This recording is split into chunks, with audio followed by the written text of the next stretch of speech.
तो दोस्तों ये अग्नि तीर्थम है। सबसे पहले हमें यहाँ पे स्नान करना होगा।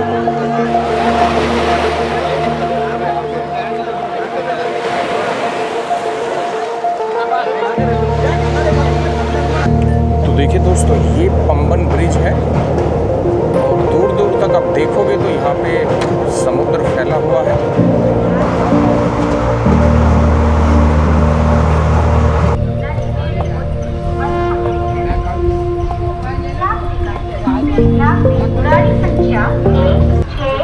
गुड मॉर्निंग दोस्तों, welcome back to the channel. तो दोस्तों आज हमारा रामेश्वरम में लास्ट डे है और अब हम जा रहे हैं अग्नि तीर्थम में स्नान करने के लिए। उसके बाद फिर हम 22 कुंडों में स्नान करेंगे। तो चलिए कंटिन्यू करते हैं अपनी जर्नी को। तो रामेश्वरम में अभी हम हैं और स्नान के लिए बढ़ रहे हैं।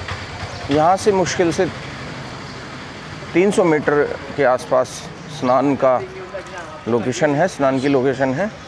तो चलिए चलते हैं। और अब हमारा काफ़ी बड़ा हिस्सा जो है टोटल साउथ इंडिया की जर्नी का वो कंप्लीट हो जाएगा। अगर हम यहाँ पे स्नान कर लेंगे तो हमारा रामेश्वरम का भी सारा काम लगभग हो जाएगा। इसके बाद फिर हम निकलेंगे दोस्तों। हमारी 1:30 बजे के आसपास की ट्रेन है मदुरई की। तो यहाँ से फिर हम निकलेंगे मदुरई में और इवनिंग में हम फिर पहुँचेंगे मदुरई में। तो इवनिंग में फिर देखते हैं जो भी लोकेशंस कवर होंगी उनको कवर करेंगे और फिर उसके बाद में तिरुपति के लिए हम निकल जाएंगे। तो चलिए सबसे पहले स्नान करते हैं।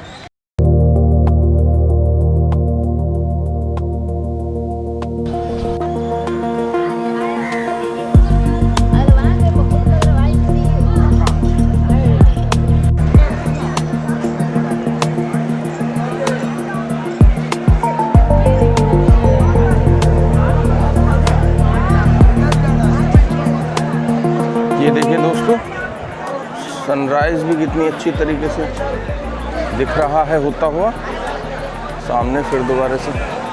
तो दोस्तों ये अग्नि तीर्थम है। सबसे पहले हमें यहाँ पे स्नान करना होगा। तो दोस्तों रामेश्वरम का ये पवित्र स्थान जिसे अग्नि तीर्थम कहा जाता है,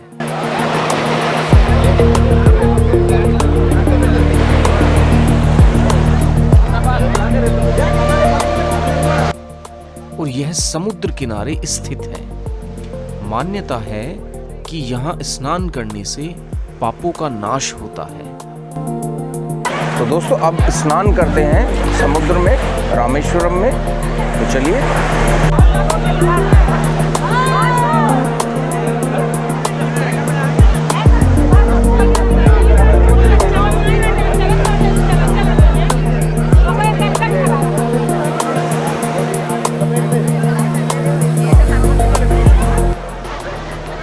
तो दोस्तों स्नान कर लिया है। अब हम चलते हैं 22 कुएं में स्नान करने के लिए। तो चलिए इसके बाद में अब जो हमारा लोकेशन रहेगी वो रहेगी 22 कुएं में स्नान करने के लिए। चलिए दोस्तों चलते हैं। तो दोस्तों मंदिर के अंदर मौजूद हैं ये 22 कुंड। हर एक कुंड का पानी अलग स्वाद और तापमान का होता है।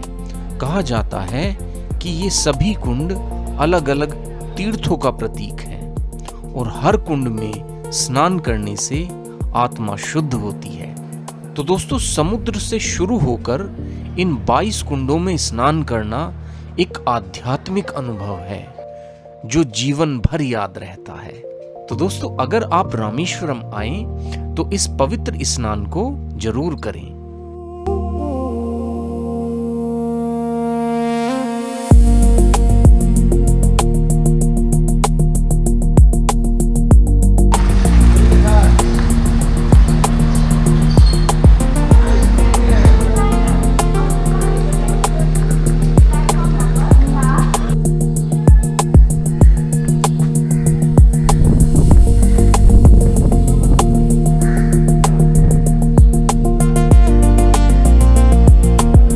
तो दोस्तों आज हमारा रामेश्वरम में आखिरी दिन है और हम अब रामेश्वरम से निकल चुके हैं।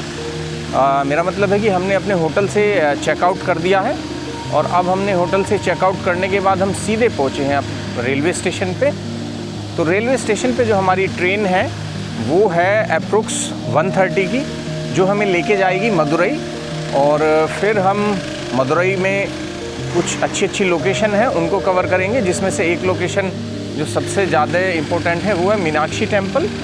और फिर उसको कवर करने के बाद हम अपनी नेक्स्ट डेस्टिनेशन के लिए रवाना हो गए।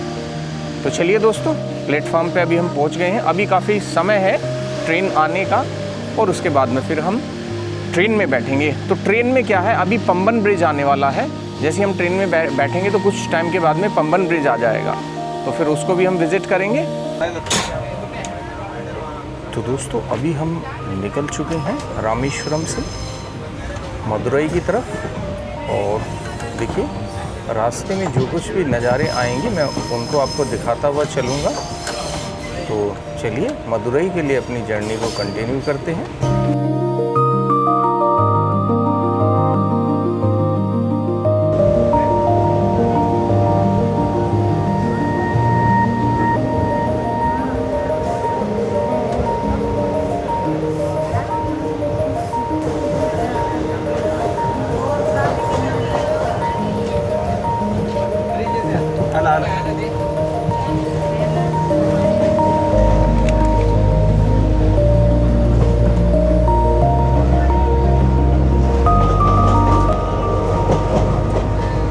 देखिए दोस्तों, ये पंबन ब्रिज है और दूर दूर तक आप देखोगे तो यहाँ पे समुद्र फैला हुआ है।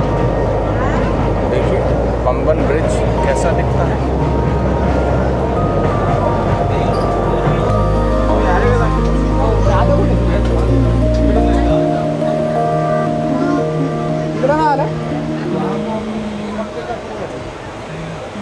तो गाइज, आज मैं आपको बताता हूँ ट्रेन की विंडो सीट के कुछ बेनिफिट। तो दोस्तों, ट्रेन की ये विंडो सीट कुछ अलग ही होती है। बाहर भागते हुए खेत, छोटे छोटे गांव और बदलते हुए नज़ारे, सब कुछ एक फिल्म जैसा लगता है। सबसे बड़ा फ़ायदा आपको मिलता है रियल इंडिया व्यू, बिना किसी फिल्टर के। और अगर आप ट्रैवल ब्लॉगर हो तो यहाँ से मिलता है परफेक्ट सिनेमैटिक शॉट्स। और दोस्तों, साथ ही विंडो सीट का मतलब कम डिस्टरबेंस, ज़्यादा पीस। बस आपकी सोच और ये सफ़र। तो अगली बार टिकट बुक करो तो विंडो सीट जरूर चुनना, because journey is more beautiful then destination. दोस्तों, अब हमारा हाफ एन आवर का सफ़र बचा हुआ है मदुरई का। तो चलते हैं, हम आधा घंटे में मदुरई पहुंच जाएंगे। और मदुरई पहुंच के मैं आपको आगे की प्लानिंग बताता हूं कि मदुरई में हमें क्या क्या चीज़ें कवर करनी है। तो चलिए दोस्तों, मदुरई चल के अब मिलते हैं।